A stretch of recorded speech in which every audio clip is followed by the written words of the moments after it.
My name is James LaRon Knight from Monroeville, Alabama. Been here in Atlanta since 1989. I came here to actually, felt like I had a little bit more to offer to myself and my family than what I had, the opportunities that was given to me in my hometown. So I got here and started cutting hair in 1989 in the barbershop, my first time cutting in a barbershop. I had been cutting on the back porch. She asked me, where'd you learn how to cut? And, you know, my line was BP University, Back Porch University. So I learned to cut well before I got here. Got here in 1989. And by the grace of God, I was able to build a clientele, study clientele here in College Park area. Area that I grew to like because of made me almost feel like I was back at home. Close knit, you know, the unity, a lot of support. And got here, and so about 1993, I had a strong enough clientele. I moved from commission to booth rent. Paid $125 at that particular time for a booth. I was kind of nervous about it, but it worked out just fine. And unfortunately, the shop that I was working at got lost the lease, put me in position to actually open the shop. Wasn't what I was actually looking for at that particular time. It happened so fast. So I got the shop and got it open, got it up and running, and it took off like a rocket. You know, I had people coming in. It was a very popular shop in this area, great location. Still had the love and support of the community that I had grown to appreciate, and they had grown to appreciate what I offered. And all of that came from my childhood upbringing with my dad unconsciously grooming me for entrepreneurship through his working outside of his job. You know, he would go in and work 40 hours plus on his job, but at the same time, we had what he called was his hustle. And we would work on mostly the black community, African Americans, entrepreneurs there that own their own logging companies. He would go in and he was able to repair their trucks for a lot less than what they would actually take it to the shop for. But he still got his. And he helped me along the way, along that journey. He was grooming me because I was working with him to work on my own, to make it on my own. And my mother, she groomed me into having a great concern for the community as she dedicated her life to helping those that were mentally and physically challenged. So I got here and I put it all together in my shop. You know, I had an entrepreneur mindset through my dad and a caring spirit from my mother. Opened the shop and it took off. Like I said, became very popular. Unfortunately, I made some bad decisions because it took off so fast, and you know, I got kind of lazy, laid back, and the enemy snuck in, and I ended up with a 25-year federal charge, 25-year federal sentence from a drug conspiracy charge. Got there, started to refocus, rethink things, and God started to show me how far off I was, even though I thought that I was on the right path. And a lot of times the enemy come in and he blinds us to the consequences of our actions. And I was totally blinded to the consequences of my acts during that particular time. So when I was sentenced to 25 years, my eyes were open to the fact that you have to strongly consider the end game when you're making a move. Every move matters. And I was kind of blind to that. So 25 years in, I got in, and unfortunately, you know, I was sitting there and I see, Lord, you know, what's going to come out of this? And got back to court. By the grace of God, I got back to court 3 times on my case. That was something very rare for individuals to get back into court. 3 times. I got back in within the first year. My whole sentence was ruled unconstitutional. Judge got back there. Only thing he had to do to make it constitutional was give a justifiable reason.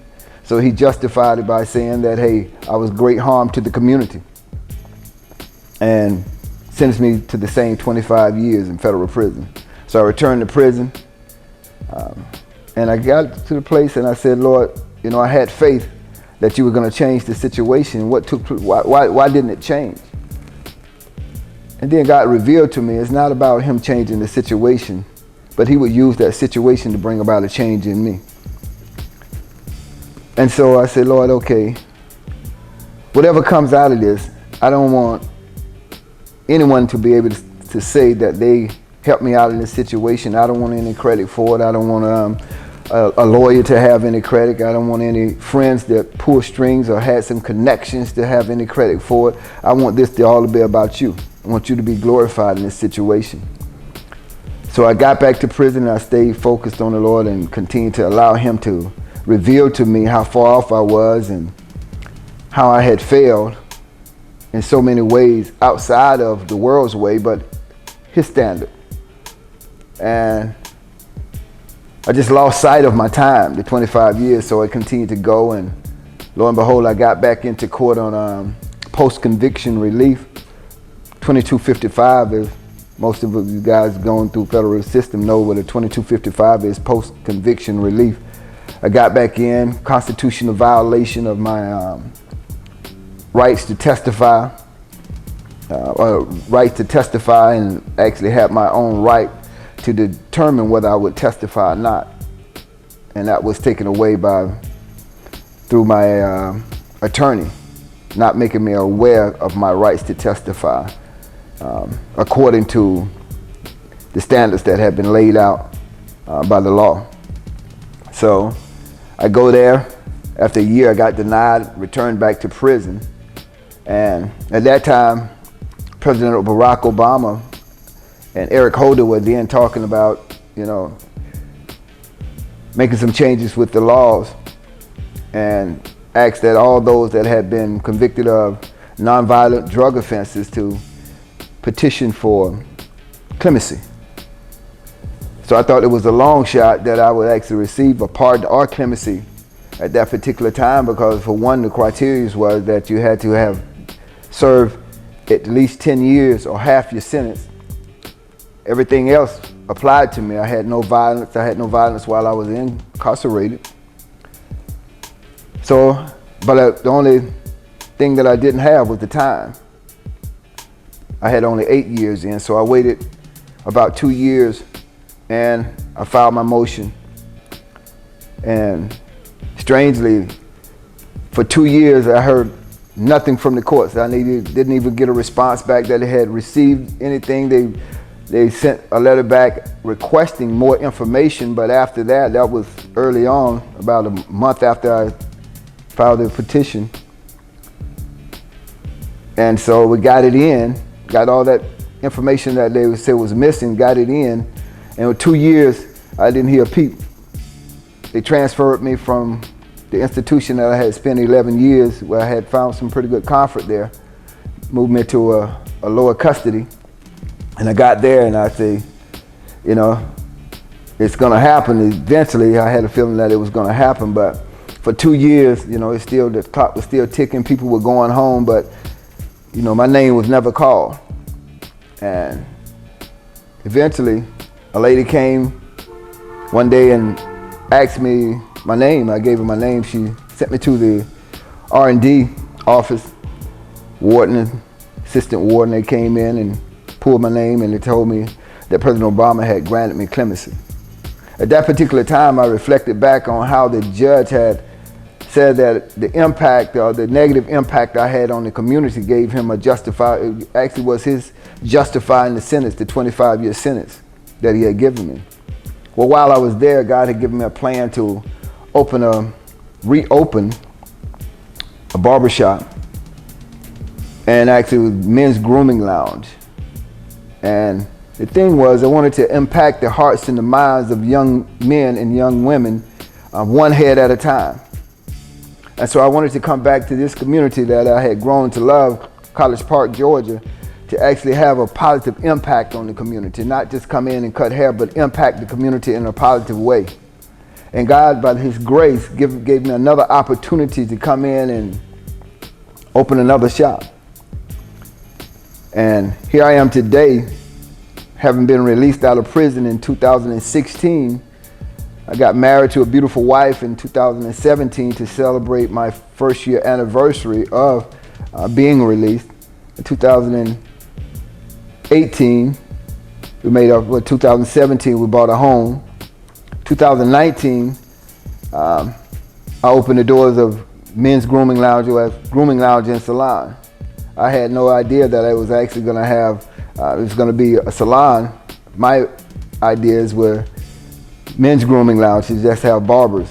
But, you know, the Bible tells us that God's thoughts are much higher than our thoughts, and his ways much higher than our ways. So he had a different idea, and I've been surrounded with a great professional, caring team with a combination of males and females, men barbers and stylists, female stylists. And we are looking here to actually come in and have an impact on the community. We come in and we try to get it as involved as we can with the schools in the area, speak to every youth that comes through here, bring the importance, the attention to how important it is that we do our part, especially as far as voting goes.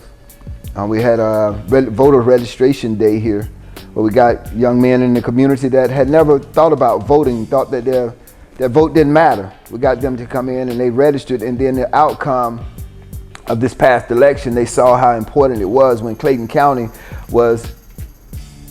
played a very important role in actually determining the outcome of the president election. Clayton County, and then they got firsthand knowledge of how important it is that we get out and exercise our rights to vote, from what our forefathers had already sacrificed, that we have this right. So we have to be very mindful of the rights that we have and take advantage of it, and want to understand that Grooming Lounge and Salon is here to make a positive impact in the community. And I appreciate God giving me another opportunity here to have a positive impact in this community.